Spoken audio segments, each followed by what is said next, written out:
안녕하세요. 예, 오늘 알려드릴 주제는 통풍이 남자가 많이 걸린다고 하는데 왜 그럴까요입니다. 일단은 이게 확실한지 알아보기 위해서 통계치 먼저 보겠습니다. 자료는 조금 옛날 자료긴 한데요. 2007년에서 2011년 사이에 성별 진료 인원 추이입니다. 2007년 같은 에서 2011년까지 남자 같은 경우에는 2007년에 14만 6,050명, 여자 같은 경우에는 17,117명, 2011년 같은 경우에는 남자가 21만 8,875명, 여자는 21,763명으로 이제 2011년 같은 경우에는 보통 성별 점유율에서 남자는 91%를 차지하고 여자는 9%를 차지하고 있는데요. 그만큼 압도적으로 남자 환자가 많다고 지금 나와 있습니다. 일단 먼저 통풍에 대해서 알아봐야 될 것 같습니다. 통풍은 속칭 부자병이라고도 알려져 있는데요. 조금 쉽게 표현하면 기름진 걸 많이 먹거나 고기를 많이 섭취하는, 옛날 같은 경우에는 부자들이 좀 이런 걸 많이 먹을 수 있잖아요. 그런 분들에게 많이 발생하기 때문에 부자병이라고 알려져 있습니다. 그런 만큼 통풍은 사실 식습관과 많이 연관되어 있는데요.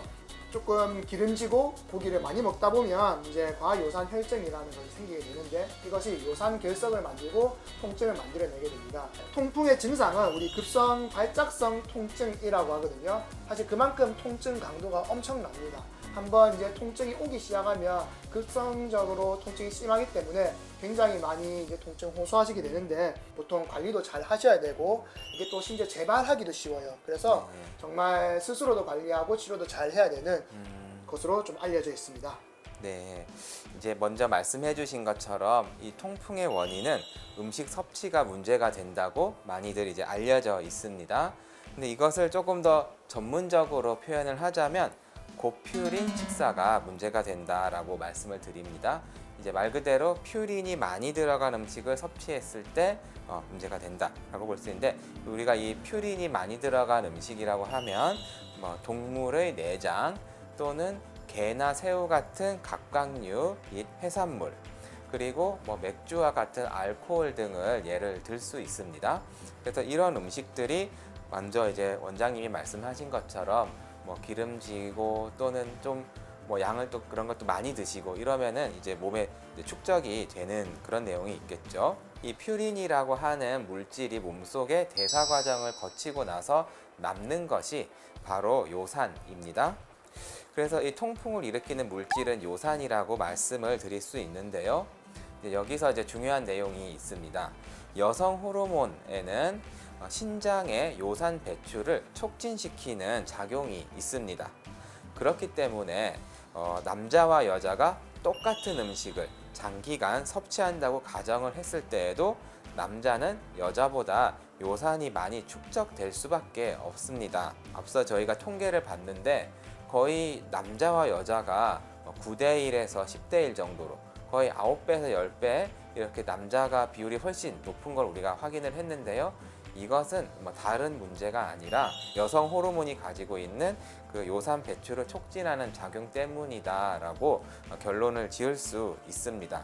물론 음주 습관이나 생활 양상에도 남자와 여자의 차이는 있을 수도 있겠죠. 이렇게 이제 통풍에 대해서 저희가 조금 얘기를 해봤는데요.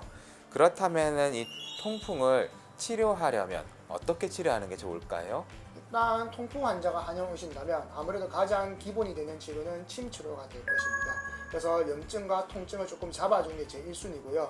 아무래도 아까 말한 대로 통증이 크다 보니까 조금 이제 공독 치료나 약침 치료를 통해서 염증을 잘 잡아줘야 될 필요가 있습니다. 근데 이로도 좀 잘 안 된다. 그러면 당연히 한약을 복용을 통해서 조금 더 이제 나아갈 수 있고요. 근데 아무래도 더 중요한 거는 식습관을 개선할 수 있도록 잘 설명해 드리는 겁니다. 사실 오늘 저희가 요산이든 퓨린이든 조금 어려운 말을 쓰면서까지 충분하게 설명했는데, 환자분들에게도 그만큼 충분한 설명을 통해서 식습관을 개선하고 이번에 낫다가도 나중에 재발하지 않도록 조금 도움을 줄 수 있도록 하는 게 가장 중요하다고 할 수 있습니다. 네. 오늘 저희가 이렇게 통풍에 대한 재미있는 주제로 얘기를 좀 해봤고요. 또 다음에 또 좋은 주제 가지고 영상 준비하겠습니다. 구독, 좋아요 부탁드립니다. 감사합니다.